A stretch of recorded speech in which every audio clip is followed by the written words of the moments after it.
Fill her home with beauty this Mother's Day. Make gifting easy with 20% off Pura Smart Home Fragrance Diffusers for a limited time. The perfect gift for mom, grandma, your favorite aunt, and every mother figure in your life. Create a space she'll love coming home to every day. Plus, take 20% off curated sets. Shop now at Pura.com. Spring weekends are all about family, sunshine, and enjoying the season together. Before everyone arrives, I stop by my local Total Wine & More to grab a great bottle. Maybe a favorite we already know and love, or something new to try with the meal. With so many bottles to choose from, it's easy to discover something amazing. And the lowest prices make it easy to grab an extra bottle for everyone. Find what you love and love what you find, only at Total Wine & More. Curbside pickup and delivery available in most areas. Visit TotalWine.com to learn more. Spirits not sold in Virginia and North Carolina. Drink responsibly. B21.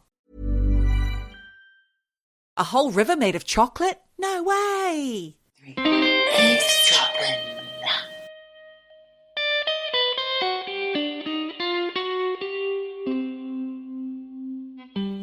Oh, Michelle, there you are, resplendent, not in a grey robe today, a black scarf. A black scarf because here's the weather report. Cold snap, cold snap. Cold snap and a cold snatch. Oh my God. What are you sitting on? Straight in there. Sorry, Phil. that was a bit much, wasn't it? I did think twice about saying that, but then I just went with it. You just went with it. Oh my God. Soz. That just reminds me of DTF. I haven't been watching your DTF St. Louis, by the way. Sorry, I haven't got round to it. Why not? It's one of the best things on TV. There's this whole episode called Snag It. What? It comes from this slide. Like every episode is named after something in the show. And she's trying to flirt with this guy. They go to some baseball game or something, I don't know. And she's holding beers and she's got one between her legs as she's sitting. And she just looks at him and she's like, snag it, snag it. What does it mean? Well, I guess grab it. Grab it. Grab it. And it's just kind of like, it's weird. Oh, I wouldn't do that. Not at this stage of my life. You wouldn't snag it? I wouldn't say that. I wouldn't put something between my legs and say... Snag it. Snag it? Snag it. No, I wouldn't. I'll tell you the reason why I haven't watched that show yet is because I've been busy smashing out the second series of Last One Laughing on Prime. Don't know which it. was hilarious. Don't know it. Well, I told you about the first series with Bob Mortimer facing off against Richard Ayoade, which was classic TV. All the comedians... desperate not to laugh in six episodes, an hour per episode, hosted by Jimmy Carr and Rasheen Connerty. And this year you've got people like Mel from Mel and Sue, Mel Gidroich. Okay. Bob Mortimer's back. Right. The Australian deadpan comic Sam something or other. I don't know his name. Okay. Sam. Sam. David Mitchell, comedy actor. Okay, yes. A beautiful woman who's in something called Black Ops called Bemi. I think that's her name. I'd never seen her before, but I'm going to watch her TV show now, Black Ops. She's a comedian or a comedic actress. Stunning face. Who else is there? Oh, Ramesh Ranganathan. Okay. Classic comedian. Oh, the actor who plays Philomena Kunk. I don't really like her personas that she creates. I don't find her funny. Okay, I liked her in Motherland. I thought she was incredible in Motherland. Diane Morgan, her name is. And who else is there? I know there's more and I'm missing them out. There's like a classic comedian. Okay, so there's loads of them. All the ones. Oh, Alan Carr. Oh, okay. Well, that's a reason to watch. Yeah, he's fun. He does quite well, considering he's always laughing. Yes. Well, that's how he got through bloody Traitors, isn't it? Suddenly you see a different side to Alan. I know. Geordie, I must stop you right there. You know we haven't introduced ourselves. Ah, whoops. Oh, whoopsie. What a bloody whoopsie. As she just said, I'm Geordie. And I'm Michelle. And you at almost 3 minutes into this podcast, you're listening to Eavesdroppin, the comedy podcast where we just assume you know who we are. Because you listen in. Oh, yes. Yes. You can. You can. Do it. We invite it. Get wigging. Get wiggy with it. Get wiggy. We allow it. We want you to. That's why we do this. We've been doing it for 5 years. Is that right? Yeah, bloody hell. Or more? Yeah, no. Something like that. Something like that. Talking. Chatting. We talk, you listen. That's the jobs. That's the job roles. We don't do it the other way round. You can talk. We won't be listening. But we do care. So if you were to write in, for example, as some of you do. Yes. we will definitely either write back or talk to you through the means of this podcast. Aren't we nice? And have we had anybody writing in?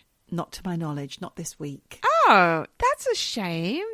Well, we did have Charlene Happy Chappy send in the grey-robed AI. We did. Which is over on Patreon. Yes, we will pop that on the Patreon. And if you're That's not over on the Patreon, why the bloody hell not, as I always She's say. so rude. Rude. It's my middle name. Rude.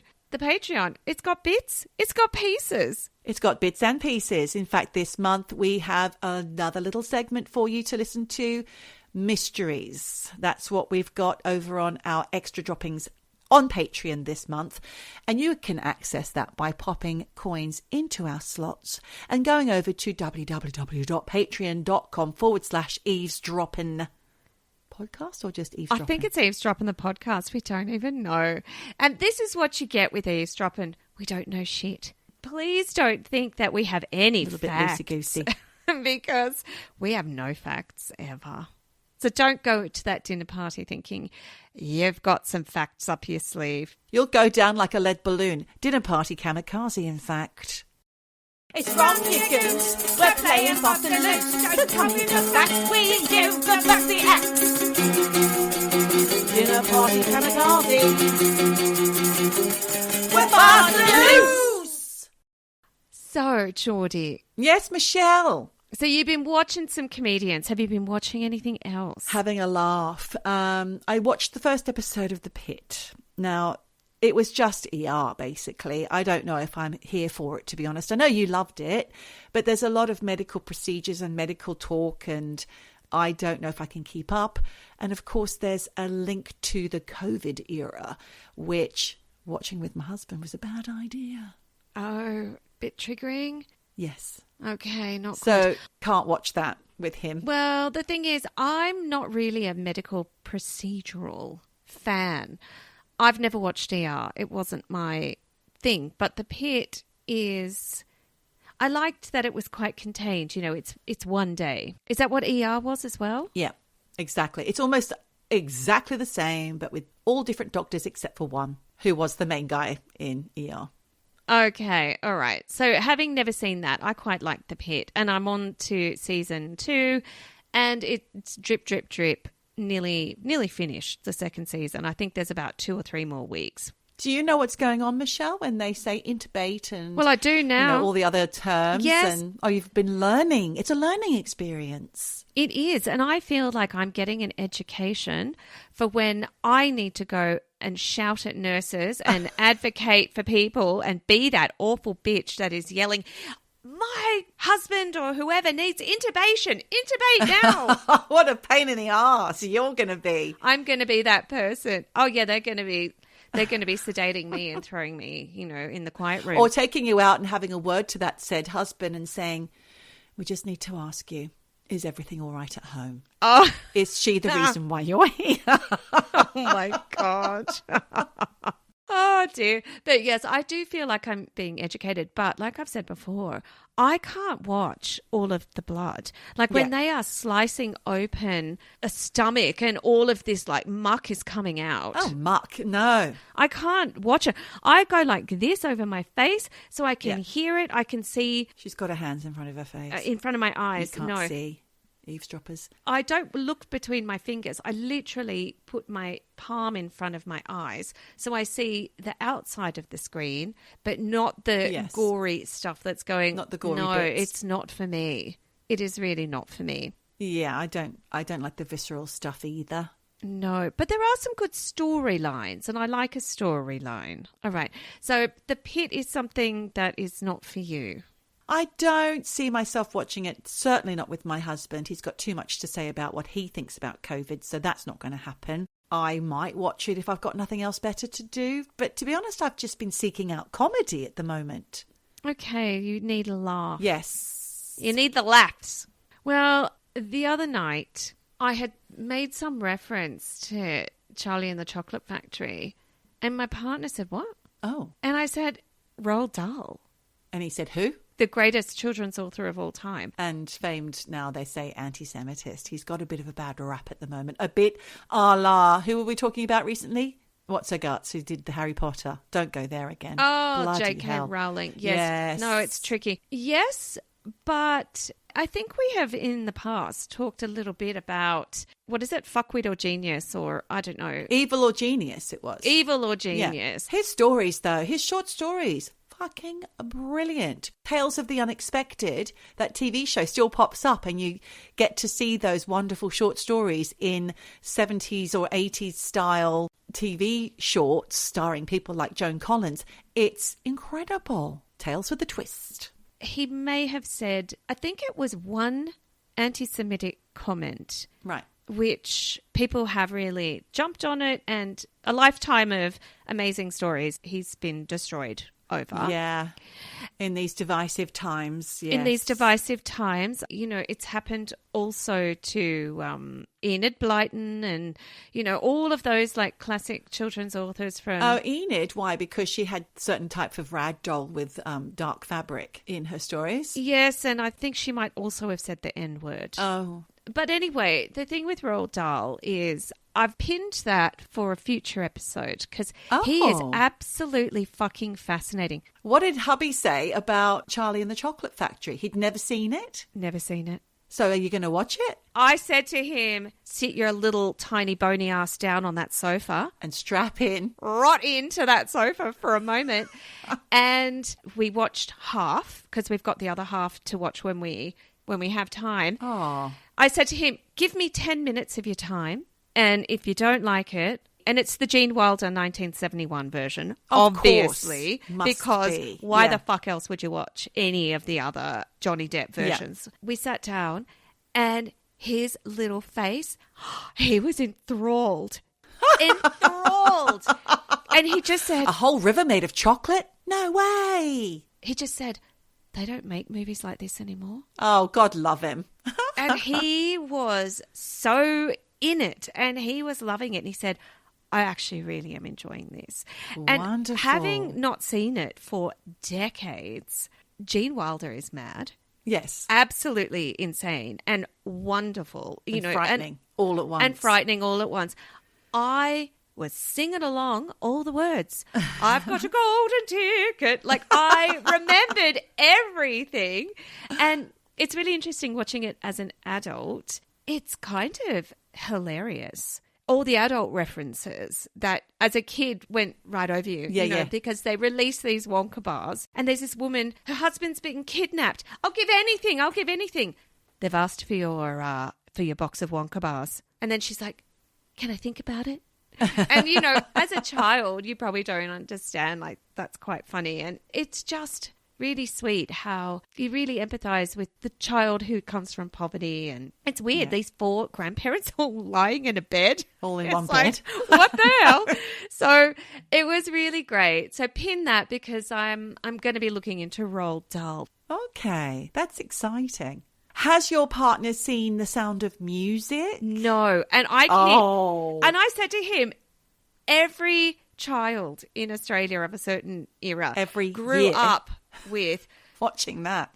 The hills are alive. I'm not joking. The amount of people I see, influencers, I'm doing inverted like comma quotes here, up on the mountain here doing the arms out twirl and videoing it and obviously putting it on some Instagram account. It's iconic. It is iconic.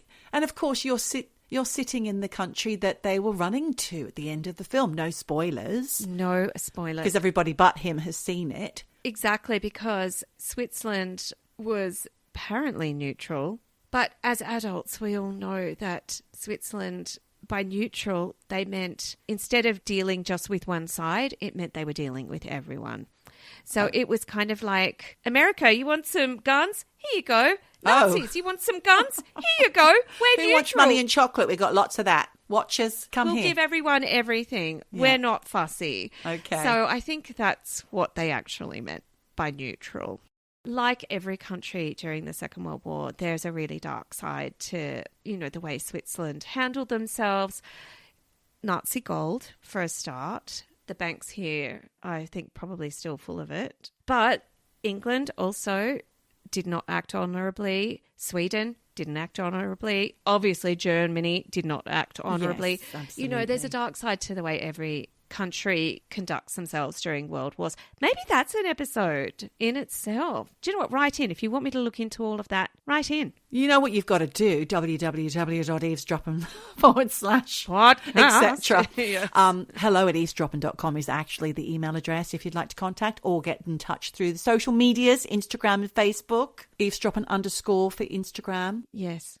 That's really intriguing, Michelle, and you've just gone all around the houses thanks to Roald Dahl. Really, that guy... You've got a head full of things, haven't you? I've got a head full of things and I go down a wormhole and that guy is fucking amazing. And if we put the anti-Semitism to one side... And wasn't there some issues with the way he treated his wife? I'll get to that. Pin that. Lots to talk about and dissect. Evil or genius? We can discuss in a future episode. Evil or genius, yes. So, Michelle, Roald Dahl aside, what else has been going on in your world? I'm excited for holidays. I'm excited to be seeing you. Oh, we are going to be together. Together. Because while we're not together, you've just been having fun with AI, putting us together. Exactly. Grey robes and grey flat tops, but we're going to be really together soon. And no grey for miles. Oh, God, never, never. So we'll be having new pictures, new funds. New funds and new jingles. No one's written in to ask about a jingle. No one's written in to ask about topic. Come on, guys. Where are you? I'm very excited because you've booked me in for a sound bath. My very first. Sound bath virgin. I go to Temples of the Soul, I think is the name of my lovely sound bath lady's Instagram account. Go and check it out. Her name is Shakira. Her sound baths are such a wonderful experience. I do them once a month if I can. That is my ultimate self-care, and we can report back. Yes, we will. Maybe we might even take some audio of our excitement leading up. Okay, but not within, because you have to lie down and completely go on a journey. You can't be doing social media posts. No, but maybe we do a before and after. Yeah, we could do that. So I'm very excited to go to the sound bath. What's been going on with you? Well, it's only been a week since I got back from France. I've just been smashed. I've been smashed with clients in my other role as a therapist. I've been watching comedy to chill my brain out Relieve of an the evening. tension. Yes. Yeah. And enjoying the changing of the seasons because we're in April. We're halfway through April, towards the end part. Those months just fly by, don't they? Can't believe it. I mean, it felt like only yesterday I was putting all the bulbs down before the snow came, and now the snow melt's gone and all my bulbs are coming up. Yes, really. I've never been so excited to watch plants grow. It's pathetic, but it gives me such joy. I'm a bit anxious because you mentioned wild garlic coming to an end of the season already, and we haven't had a chance to get down to the woods to go and pick all our wild garlic yet. I don't want to miss that. I have had a wild garlic extravaganza. Last night, Andreas made wild garlic soup. And then we had made the handmade ravioli. So he made the pasta dough. We rolled it. We filled it with wild garlic and ricotta filling. I have made shitloads of wild garlic pesto. Of course, that's the one thing you must make. Yes. And so it's all in jars. And so I just made a little wild garlic pesto sauce last night for the wild garlic pasta after we'd had the wild garlic soup. Honk. And I just feel sorry. Yes, I feel sorry for anyone coming near me today because I'm sure I fucking honk of wild garlic, but it was worth it. Washed down with a nice red. Oh, lovely. So what have you got to tell me about this week, Michelle? I was walking down the steps from my apartment the other day. Of which there are plenty, yes. We have a fuckload of steps. Yes. A lot of time to think on the way down. Oh, yes. Half the time you're thinking, please don't slip on the ice. Thankfully, the ice is all gone. And there were all of these chalk drawings and pictures that some child had done on the steps. And then in English, which I thought was weird because we are in a German-speaking village, there were these words written, "Here comes the sun." I thought, oh my God, that's probably one of my most favourite Beatles songs. Really? I absolutely love that song. You don't like George Harrison? I do love George Harrison, but it's not one of my favourite Beatles songs. There are so many. That wouldn't be up there even with the top 10. Oh, that's, for me, like, definitely top 5. Wow. 100%. I love that song. But probably, what is it? Somewhere? Something. Something? In the Way She Moves. Something in the Way She Moves. Yep. That's definitely my favourite George Harrison Beatles Oh, song. you're a big George fan. I am. I love George. What a nice sentiment. It actually made me smile, and it was like a good moment. And then my brain thought about, do you remember in Sydney, there was a mystery person who used to write the word eternity in chalk? No. Beautiful, curly, cursive handwriting chalk all over Sydney footpaths. No, I don't know anything about this. I left Australia in the very late 80s, early 90s. Well, he wasn't doing it when we were around, but it was like this folklore, and it was always kind of popping up. Oh. I mean, I don't know if you remember, and probably most people didn't know why, for the year 2000 millennium New Year's Eve fireworks, the word eternity was lit up on the Sydney Harbour Bridge. It's because of this guy who, for 35 plus years, with chalk, wrote eternity on footpaths all over Sydney. Is that Australia's version of Banksy? In the 1930s? Yeah. Because he started doing it in the 1930s. Wow. And no one knew who was behind it or what it meant. And no one knew, obviously, in the 1930s, that this would be a 35-year mystery. This reminds me of that ad, that Calvin Klein, Eternity. Terrible ad. Do you remember the black and white one? Yes. Dancing on the beach. Christy Turlington. Yeah. Eternity. Eternity. If it wasn't so American, I mean, it probably would have not been so bad. But this was before all of that. This was nearly 100 years ago. Amazing. It's really amazing. So people are just walking through Sydney and finding this word written in chalk on the footpath. It's not graffiti as we know it, but it probably was graffiti 100 years ago. Pre-graffiti. Literally one word. And Geordie, it's written in this really beautiful, very careful script, always the same style, and always written on a part of a footpath where people would walk over it. Ah. It wasn't meant to be... To stay. No. It would be ground away, walked away almost. Exactly. Yeah. Washed away in chalk. And for years, nobody knew who was doing it. And it became this kind of urban legend because, you know, you would be walking through the city and people would be like, there's another one, you know, and there was no signature, there was no explanation, just this word, eternity.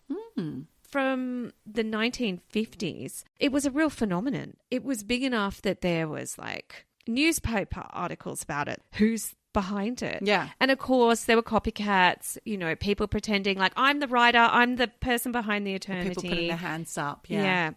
And then in 1956, the identity of who's writing this word eternity finally comes out. And it's this guy called Arthur Stace. And it turns out he's a former alcoholic and a bit of a drifter who's had this really hard life. You know, he was a bit of a petty crim before, in 1930, he found God. Oh. He walked into St. Barnabas's Anglican church in Sydney, and apparently he had gone into the church for the free tea and cake after the sermon. Because, you know, it's 1930s. Yeah, and it's hard times. People are hungry. And he's a drifter. He went in for the cake, came out converted. Wow, it's that simple. Yeah, really, for him it was. Because from that moment on, his entire life completely changed. He stopped drinking. He started working with this apparently very famous reverend called RBS Hammond at the Hammond Hotel in Chippendale, who basically was helping other like men in rough situations. And then he becomes part of this church community, particularly around what was then the Burton Street Tabernacle. And it's there in 1932 that he hears a sermon by a preacher called John Ridley, who apparently kept kind of repeating the word eternity, kind of like a chant during this service, like, eternity, eternity, where will you spend eternity? Wherefore art thou? Yeah, it kind of sounds scary. Where will you spend eternity? Heaven or hell? But according to Arthur, that word just really stuck in his brain. And he found this piece of chalk and he just wrote the one time eternity on the... In his fancy writing. In his fancy, beautiful writing. Just wrote it. And then he was like, I'm going to write it again. And again. And again. And again. And again. Became a special interest for him. Yes. I mean, he was getting up before dawn and walking the streets of Sydney... Commitment. And kneeling down and writing eternity in this beautiful handwriting over and over again. Wow. People think that he wrote it more than 500,000 times. Oh, geez. This wasn't just like here and there. It was a fucking lot. But this was over, a 30-year period or something? That's a serious hand cramp. Ah, exactly. And it's dedication. Like, he's just doing it. Anyway, there's always all this speculation. And then in 1956... there was a story in the Daily Telegraph in Australia that confirmed that this guy, Arthur Stace, was the eternity writer. Mm-hmm. Somebody must have spotted him. Yeah, and they probably followed him and, or maybe there'd been whispers that it was somehow connected to this church.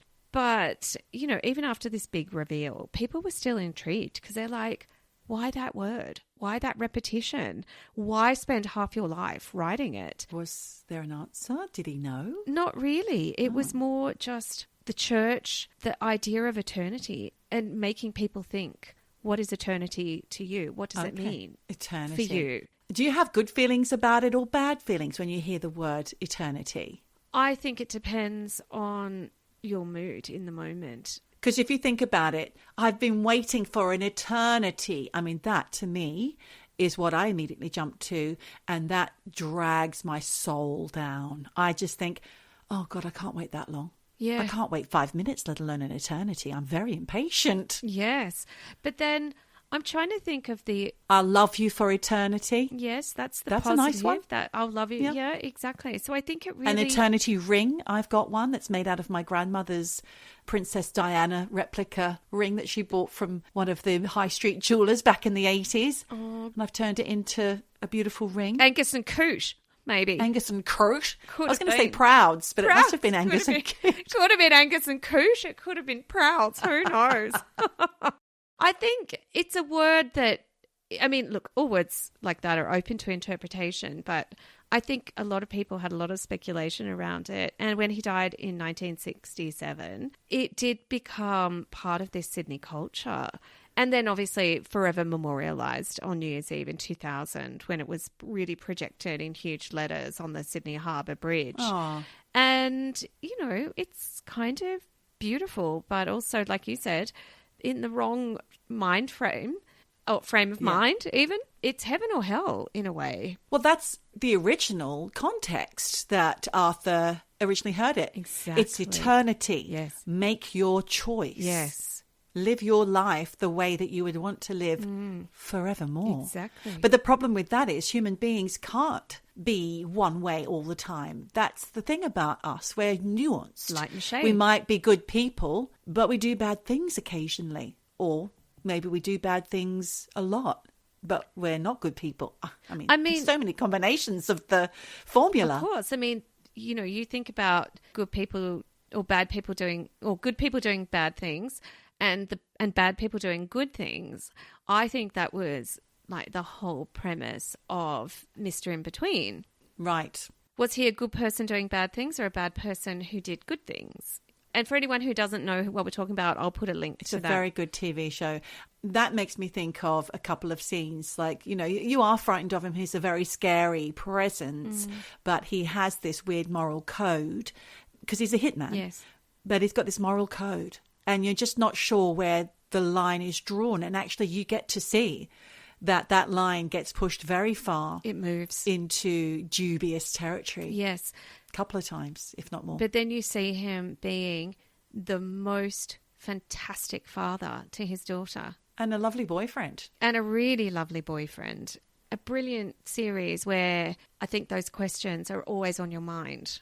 Good person doing bad things, bad person doing good things. Is it the same? I don't know. I think it's about when you look at yin and yang, are you black with a white dot or are you white with a black dot? And both of them come together. I don't have answers, but it's a really brilliant TV show. And I know we've talked about it for years, but please watch it if you have not. Extra, extra, read all about it. Give me the scoop. Eavesdroppin' wind, and there's no doubt about it. Eavesdroppin'. Refresh the rooms you love for spring with Pura's collection of floral, citrus, and fresh scents. Bright, airy, and made for the season. Open the door to spring in every room. Learn more at pura.com. Look, while I was kind of researching that, I came across another kind of hidden message and another kind of mystery. Oh. And it's called the Toynbee Tiles. Oh, I know about the Toynbee Tiles, and I've spoken about them before. Right. So, what do you remember about them? Well, Arthur Toynbee, he's the guy, I've talked about him in Time Slips, because he's the guy that saw all of history parade in front of him once. And the tiles are things that you found, that people have found on pavements. Yes. So basically, if you didn't know, I'll give you a little bit of background to this. They started turning up in the early 80s in Philadelphia mainly.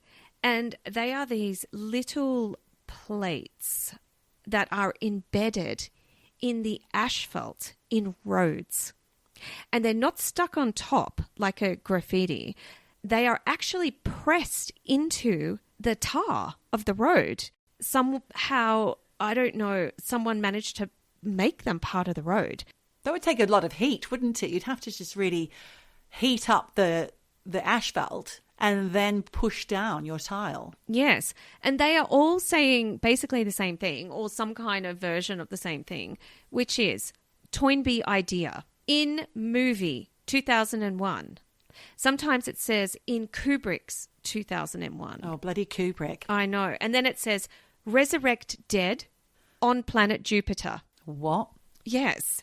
So, like I said, in Philadelphia in the early 80s, people started noticing these things appearing in the road. Do you know what? This is reminding me of Spencer McCall as well and his... Yes. The Jejune Institute, it was called. The Jejune Institute. And that's where they put up posters everywhere and it almost then directed people into playing a huge game akin to immersive theatre.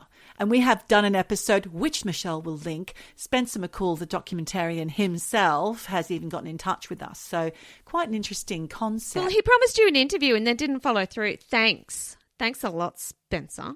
Anyway, this is same, not same, because this, these are not posters. They are not signs.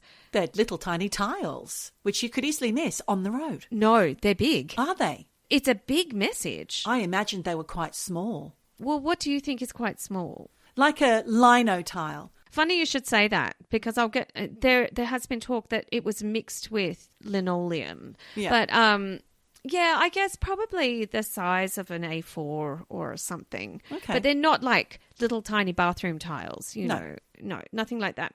But, like they're pressed into the road, like under traffic. It's incredible. And they are sometimes bigger. And they show up actually not just in Philadelphia, but in all different cities across the US. Yeah. Also some in South America. And over time, there were hundreds of these. Wow. And like I said, message is also basically the same. Like I said, sometimes it says Kubrick, sometimes it says 2001. Resurrect dead on planet Jupiter. That's a little intriguing. Yeah, it's weird. Sometimes some of these go a bit further, like a bit ranty, with political comments or instructions telling people to make their own tiles and put them on the street. People didn't really know what they were made of at first, but you actually said linoleum, and they said some of these were made of layers of linoleum and then some kind of asphalt filler. something that you could kind of lay down and then have the traffic, really embed it over time as cars run over them. That basically happened to my mitten the other day. I was very upset. And now it's part of the road. Well, it's not part of the road, but I've now got a tyre track on my mitten, on my leather mitten. I was a bit upset about that anyway. 1983 was the first Toynbee tile where people were like, what the fuck? And then they turned up in Kansas, Boston, Chicago, Cleveland, Pittsburgh, St. Louis, DTF. And the old ones do get destroyed, but they kind of, were popping up. And then after the 2000s, sort of, you didn't see them anymore. But there were a few exceptions. There was one in Connecticut in 2006 and one in New Jersey in 2007. And there were also other ones that then popped up in Indiana and Portland, Roswell. Oh. Yes, Tulsa in 2013. Oh, that's recent. Yeah, recent-ish for sure. But people were like, I think it's just copycats. I'm not sure it's still the same person. But 2013, actually, they turned up in Topeka in Kansas as well. But that went the next day. It's just really strange. Who's spotting them and who's reporting them? Well, the internet is like in full swing. So is there like a MUFON for Toynbee tiles? Like somewhere you can call up and say, I've just spotted another one. Here's the location. I noticed it at 8:05 this morning in my walk to the elementary school. I mean, I think there definitely could be, because there was another, actually in 2016, a few turned up as well. And of course, like, people are like, what the hell is it all about? And like you say, same message all the time. 2001, Kubrick, Jupiter. Toynbee, apparently people think the message is tied to his idea about civilization rising and falling. And then another link people are apparently making is to Ray Bradbury's The Toynbee Convector. Oh, what's that one? I do love Ray Bradbury. Well, it's this idea that humanity survives by pushing itself towards an impossible future. I feel like that's not a survival mechanism. That's a self-destruction mechanism. But then, of course, there's the obvious 2001: A Space Odyssey, because the tile literally references it, and Jupiter is central to that film. But then there's also other references that people say it could be connected to Arthur C. Clarke's Jupiter V5. Well, Jupiter V, I'm sure it's not like V that we talk about where, the V. The faces rip apart and they're all aliens. I think it means... Oh, right. I thought you were talking about the V and the D, which you often talk about as in... Oh, my God, that V. No. Vagina and... What, Jupiter vagina? Can you tell me a bit about Arthur C. Clarke's Jupiter V or 5? No, I can't. You don't know anything about that book? Not so much. No, I'm not really a science fiction fan. I am. I say that because I haven't really immersed myself into reading any of it. Yet you love anything to do with spacecraft, aliens. I actually think if I read anything, I would really love it. Yeah. I just find myself being drawn to sad stories.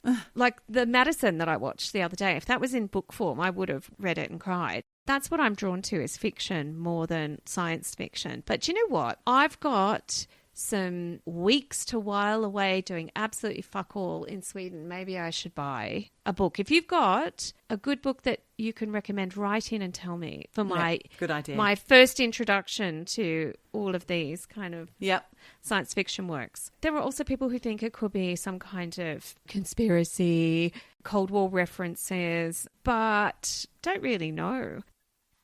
So there you go. Where do you go? There you go. There you are. So there you go. There you go. Fill her home with beauty this Mother's Day. Make gifting easy with 20% off Pura Smart Home Fragrance Diffusers for a limited time. The perfect gift for mom, grandma, your favorite aunt, and every mother figure in your life. Create a space she'll love coming home to every day. Plus, take 20% off curated sets. Shop now at Pura.com. That then pushed me into another weird mystery. Oh, great. Bring it on, Michelle. She's trundling them out today. Because this is all about messages and mysteries. Yeah. An interpretation of messages, I suppose, as well. Yeah. Like art. It has to be up to the receiver of the message. To put your own interpretation and your own response to it. Yep. So this mystery happened in Chicago on November 22, 1987. It was late at night and it was on WGN, which apparently it's a TV station. They were running their 9 o'clock news and everything was fine. And then around 9:14 at night, the picture dropped mid-broadcast. Oh, I know this story. And when it comes back on, it's a guy in a Max Headroom mask and sunglasses just jerking around. And he didn't even look much like Max Headroom. He looked like a very obvious latex mask. Well, which I suppose it was. Weird. Yes, but why would you do that? There's this corrugated metal sheet kind of behind, trying to mimic that Max Headroom geometric kind of animated thing. The audio is kind of buzzy. It's just weird. It runs for about 30 seconds before the techies at the TV station were like, what the fuck? And cut it. They got control back of their TV station because they literally lost control of their TV station, which is kind of terrifying for them. When they come back on air, the presenter is basically saying, if you're wondering what just happened... We don't know. We don't know. And then he just carries on. And then 2 hours later, another TV station gets hit. And they're apparently in the middle of a Doctor Who episode. Don't interrupt that. Called Horror of Fang Rock. Horror of Fang Rock? That's amazing. That's the episode where Leela's eyes change colour at the end. How do you even know that? Because I'm a massive Doctor Who fan from the 70s and 80s. Leela had brown eyes because she was a savage from the Sever team, which was when he met her a few episodes before. And then they did Horror Fang Rock, which is set on an isolated lighthouse. And at the very end, there's a big explosion because there's aliens involved. Yeah. And her eyes change from brown to blue, which always fascinated me. And I didn't know how they did that. Amazing. Well, I mean, there's a whole group of people who probably missed key parts of Horror of Fang Rock because... You can't do that. Max Headroom just took over again. Same masked dude in the Max Headroom setup. But this time, there's some audio coming through and he's apparently like talking in little bursts. I don't know what he's saying, but then he's laughing. No one knows. Creepy. And he's like, bah, bah, bah, bah, bah. And there's references to adverts and local TV people, little bits of pop culture. There's just weird stuff that he's saying. And then one point, apparently he like lifts a can of Pepsi. Licks it. Into the frame. No, lifts. Oh, lifts. Lifts up a can of Pepsi. So it's in the frame of the TV. Because maybe at that time they weren't really allowed to have unpaid for... Promotion? There's all that. Who knows? I mean, if Pepsi did it, it's a bit weird. It's all a bit strange. And he does a few things. And then I think this one went on about 1:40, which in TV time... That's a long time for them not to get back on it. Oh, yes. And then apparently it just cuts to static. And then Doctor Who comes back on like nothing happened. Oh, wow. So... That must have been quite a head spin for those watching that episode because it's, it's intense. Horror at Fang Rock.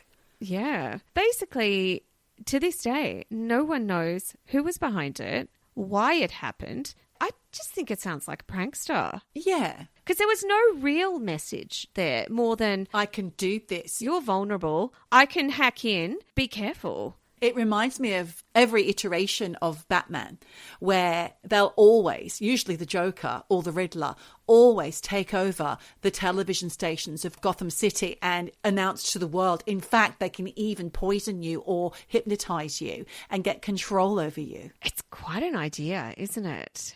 Mass hypnotism through TV.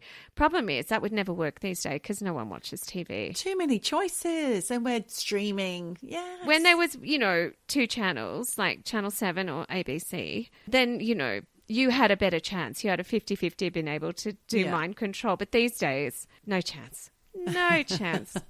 They'll have to come up with more inventive ways of controlling us. Or have they already done it?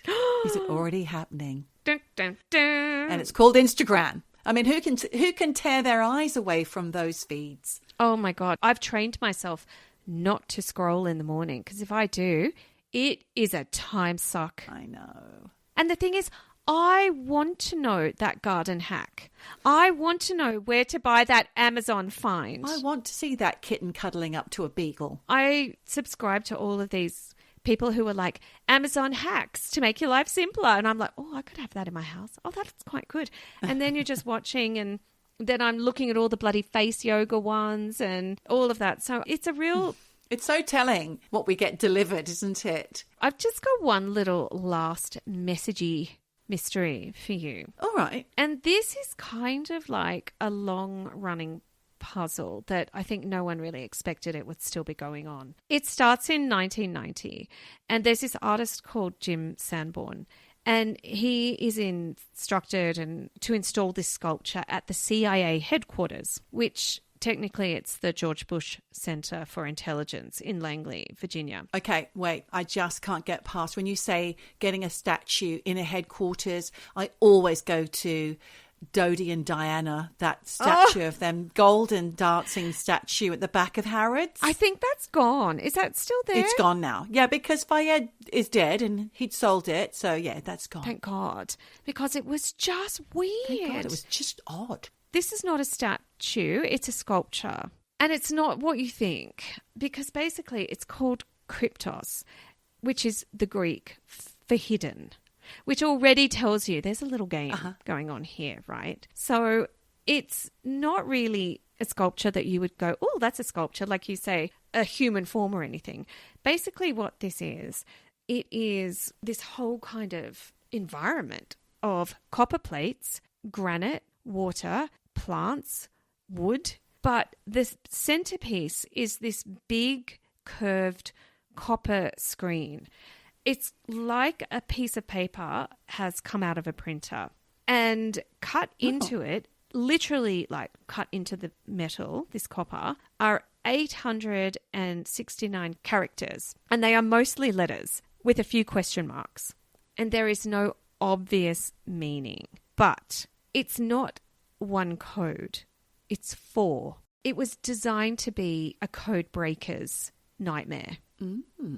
Okay, so it is a message that may never get code broken. There's apparently 4 messages in there. So from day one, on November 3 in 1990, when it was unveiled, people did realise that there are these encrypted messages embedded in this sculpture.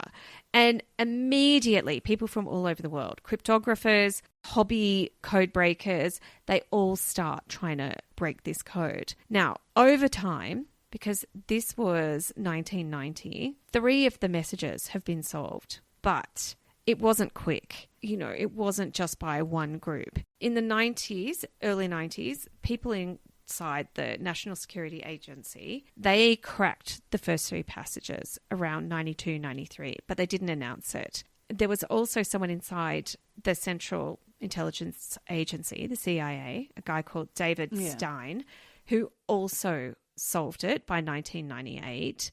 But publicly, so they kept this information hidden.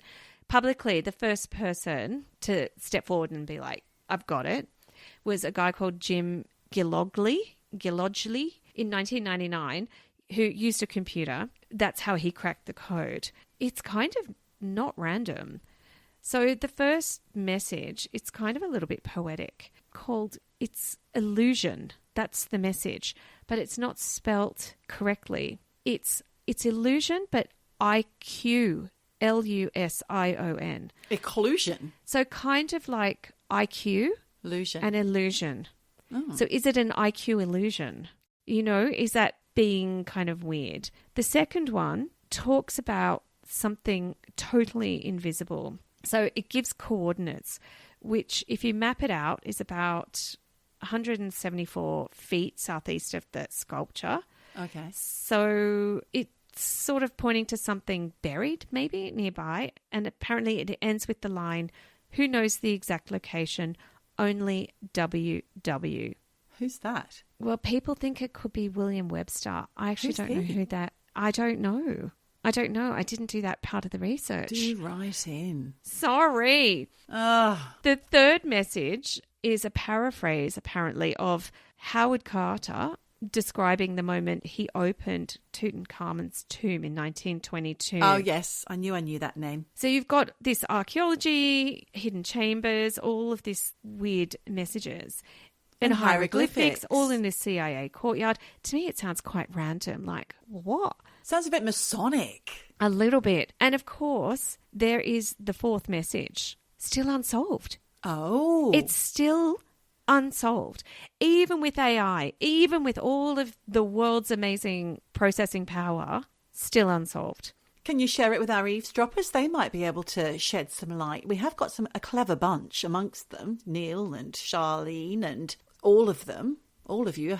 I can't mention all your names, but you're all very clever. Well, the thing is that Jim Sanborn, apparently, he's been dropping clues. So apparently in 2010, he said part of the ciphertext decodes to Berlin. Don't know what that means. And then in 2014, he said another chunk will become clock. So I don't know if he means look at a clock in Berlin. Doomsday. The world clock. Yeah, exactly. Doomsday clock. Then apparently in 2020, he dropped other hints like northeast and east. So he's giving people clues, but it's not enough to crack it.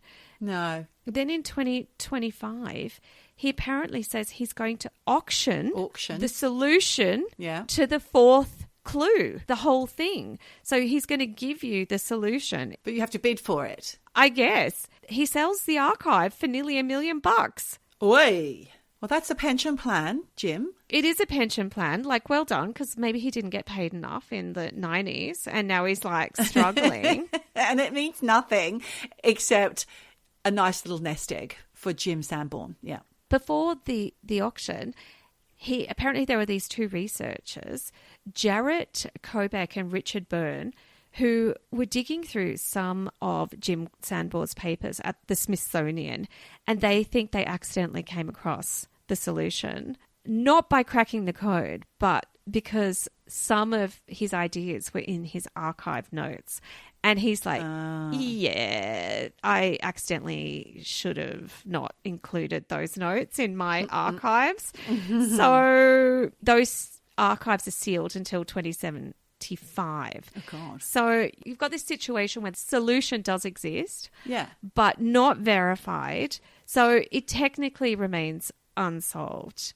But now he says there's a fifth message in there. Oh, for God's sake, Jim. I know. No one cares anymore. Well, apparently it's called K5, which the message only makes sense once all the others are solved. So it's almost like the ultimate message. Yes. The actual message. Oh, God. It's funny that we're talking about Roald Dahl at the beginning of this, because the whole twist in the tail, like revealing little bits until the very end and no one sees it coming. Yes. That's kind of what we've ended with. It's true. I mean, I love a mystery, but I kind of don't love a puzzle. Bit bored of this one, Jim. Exactly. It's been going on and on. But, I mean, no one cares now about K5, do they? Do they? No.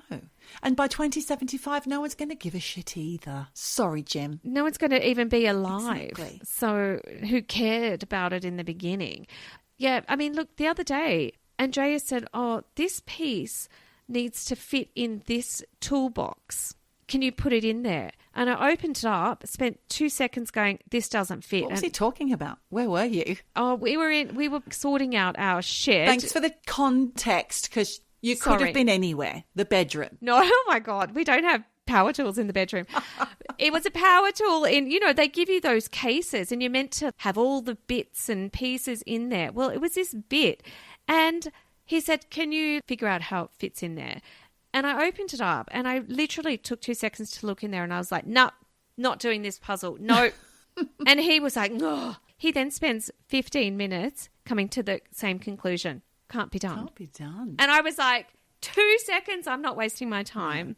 I don't like a puzzle, especially when I immediately can see it's not going to fit. So I felt vindicated. Okay. Because sometimes it's worth it if you have the patience and the foresight, I suppose. But, of course, no patience, no desire. Other times there are better things to do with your time. And with that, I wonder if there are other things people have better to do than sit around listening to us and eavesdropping. And listen to us chit-chat away. Oh, well, thank you for trying. Thank you for attempting to listen to us. We do appreciate it. There'll be more again next week, of course. And then we did say about the Patreon. So if you want extra, you just can't bear to be without our dulcet tones, you know what to do. Patreon.com/eavesdroppin. No G. And in the meantime, there's only 3 things left to say. Wherever you are, whatever you do, Just keep eavesdropping. Eavesdropping. Eavesdropping. Eavesdropping. Dropping. Eavesdropping. Dropping. Eavesdropping. Eavesdropping. Dropping. Dropping. Eavesdropping. Eavesdropping all day long. Eavesdropping. This is the song. Drop it like it's hot.